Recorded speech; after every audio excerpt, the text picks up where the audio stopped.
bigyan po tayo ng update sa suporta para sa komunidad matapos ang trahedya sa Lapu-Lapu Day. At para sagutin ang ilan pang katanungan, makakausap po natin ang chair ng Filipino BC, RJ Aquino. RJ, maraming salamat sa pagpunta. Welcome to OMNI News Filipino. Thank you, Rhea.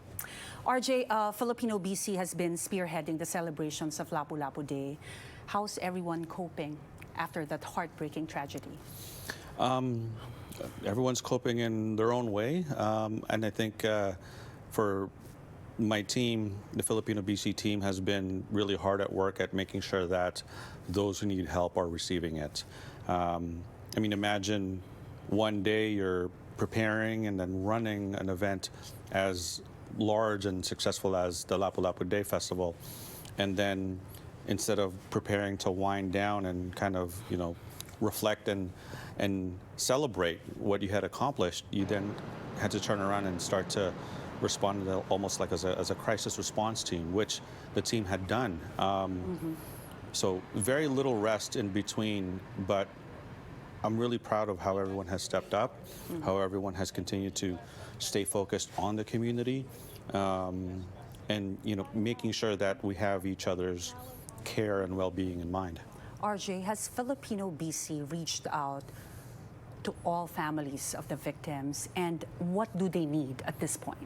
So that outreach effort is ongoing, and we've been able to get in touch with some, and I know there's still others that we're trying to establish contact with, but we're identifying very specific needs that it's not just about the physical recovery and well-being of the people directly impacted, but it's also their families that need some support.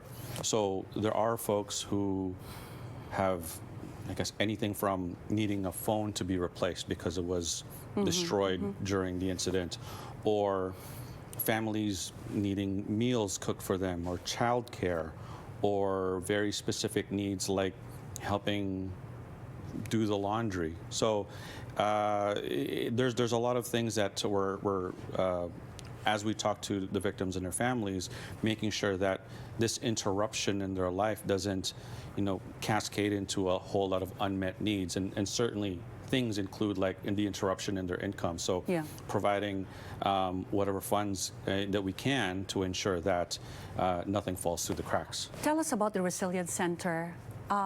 Will the services of the center continue in the coming days? Yes. As a matter of fact, we continue to hear about how welcoming and how needed it is in the community.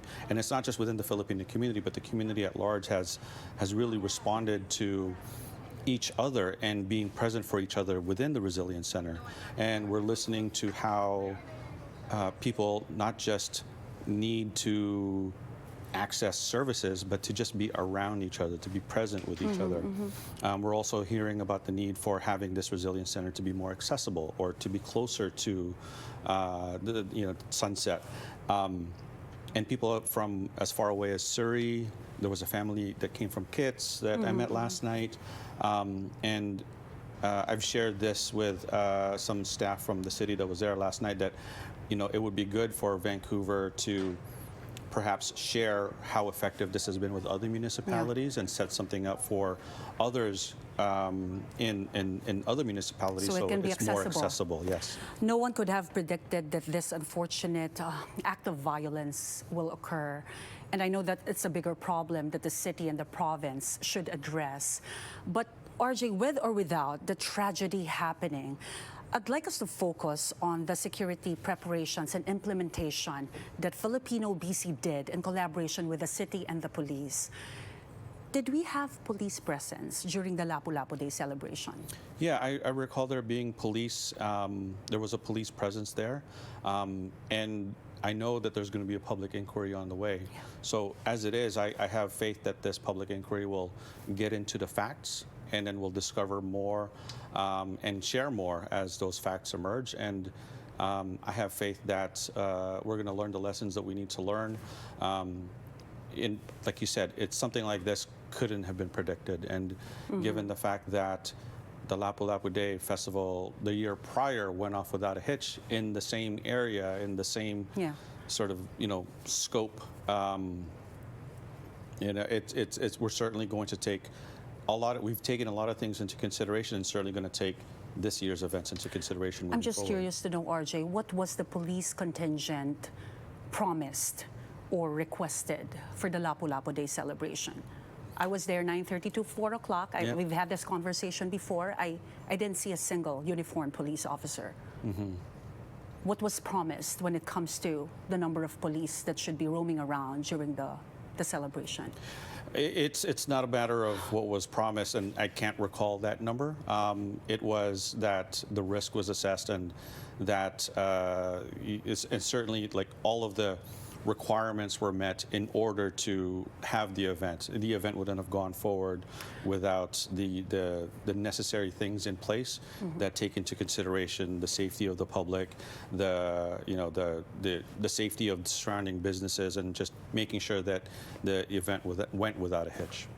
Is it correct to assume that the city or the police know that there's an a big star coming, who would hold a concert in open field?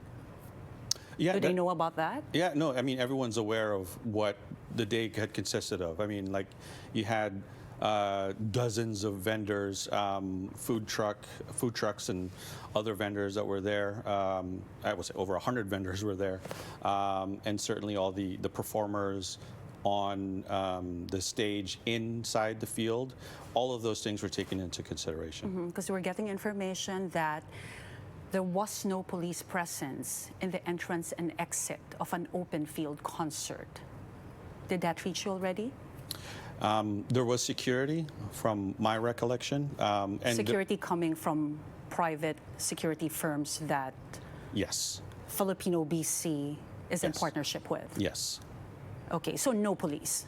There was, no police from, I should say that I was there, or I wasn't there for the later performances. Yes. But my understanding is that the arrangement was to ensure that there was security to ensure, again, crowd control, that people were able to navigate through, I guess, the different areas without any problems. And really, the whole day, from beginning to end, had gone smoothly because the incident had happened after the concert was over and as people were packing up and getting ready to leave.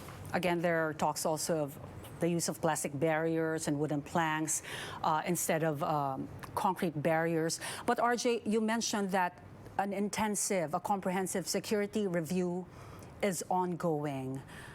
Can you confidently say that the security implemented the whole day of April 26 was sufficient and we were not shortchanged?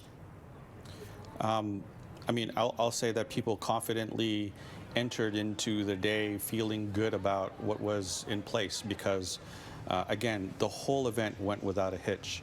In comparison to the prior year's event, similar measures were in place, including expansion into, I mean, the area did expand a little bit because understanding kind of the demand and the excitement for the event, there were more, I guess, more spaces in the back alley and that area of the street and the field were kind of where things had expanded into JO, and taking all of that into consideration, everything was in place that we felt needed to be in place. RJ, just a final point, and I know this conversation is very important. We have dedicated spaces for the community to mourn, to seek assistance, to seek help. And the tragedy highlighted the need for a permanent space for the Filipino community. Thus, there's a greater call to expedite the building of a Filipino community and/or cultural center. Yes. I want to get your thoughts on this. The Resilience Center, I think, is kind of the most recent example of highlighting the need for physical space, because it's not just, even though it is a way for people to gather and grieve and access support and help, it's turned into building community. We've seen people come in, again, from all over the city, all over the lower mainland, bringing their families to even just have a hot meal together. And it is continuing to be a space that allows people to process kind of the thoughts and emotions and kind of make sense of what had happened. But should we have that Filipino community center Absolutely. as soon as possible? Absolutely. And this highlights, again, the need for a physical space to gather and build community, build connections, because even though the Resilience Center, again, has a very specific purpose, it turned into a gathering space for people to get to know each other, strangers, becoming friends. And building community requires a physical space. Building connections and relationships and strengthening those bonds are incredibly important and cannot happen without that physical space. Thank you for your time, for your courage, and for your service. Thank you. Nakausap po natin ang Chair ng Filipino BC, RJ Aquino.